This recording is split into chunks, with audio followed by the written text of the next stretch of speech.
everyone, back for another review. Today we're going to talk about, after taking some time off from doing the horror movies and doing the big budget movies, James Wan has done Fast 7, he did Aquaman, and he's going to be doing Aquaman 2 pretty soon. He decided to put his toe back where he belongs, doing a horror movie. So let's talk about his latest movie, Malignant. Stomp your feet, clap your hands, come on, kick it with the band. Malignant's about a character named Maggie who is having problems. She is seeing crime, more or less, she's seeing murders happen. She decides to tell these cops, and we have to figure out both what's going on with her past, what's happening now, and about this character who she's talking about named Gabriel. James Wan is a really good technician in this movie. He directed the shit out of this movie. It is a masterclass in writing, and also he does different things as far as the visuals go for this movie. I like it whenever Maddie, the main character, is in her house and they go from the overhead shot. It reminded me very much of Hereditary, and also Paddington 2 had did that act, and it always looks well, and I always wonder why more people don't do it.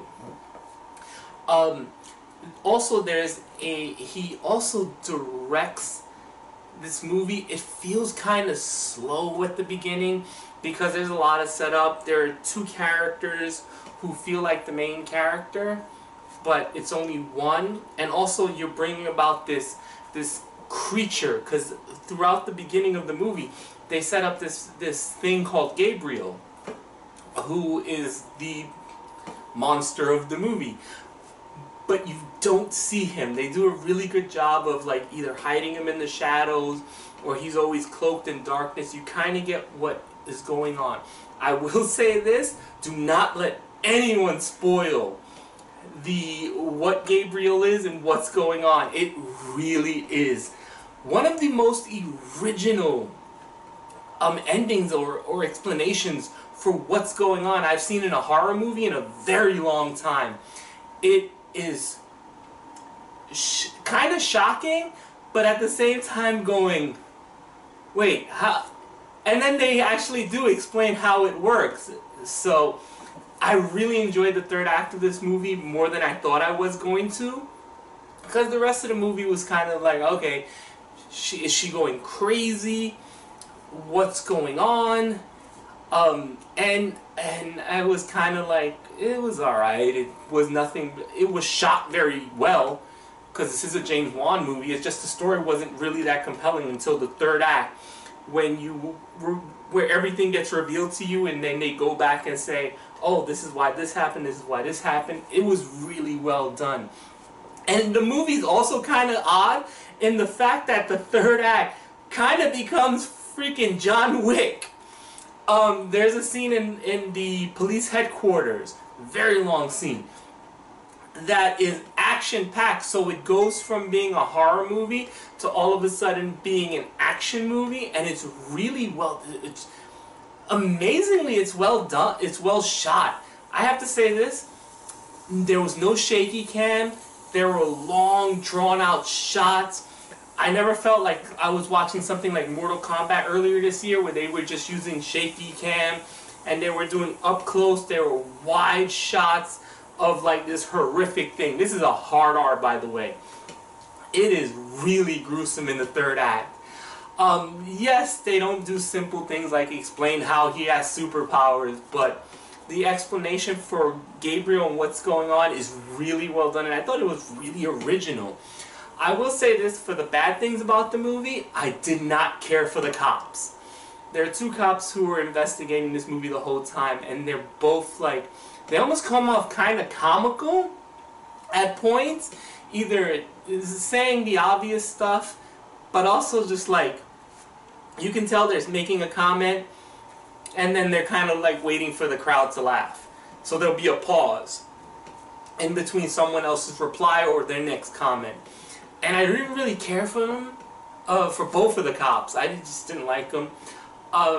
The explanation for the there is none for that. you just gotta deal with the shit. And it's a horror movie, and they definitely leave the door open for a sequel.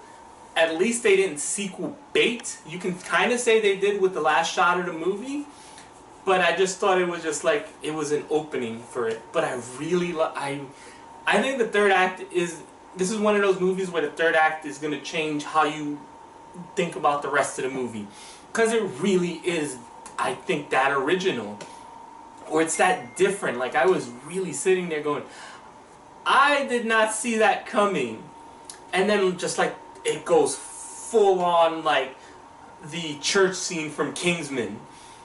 That's how bonkers it can get. And it is really well shot, I have to say. James Wan knows how to frame the movie. He knows aesthetics.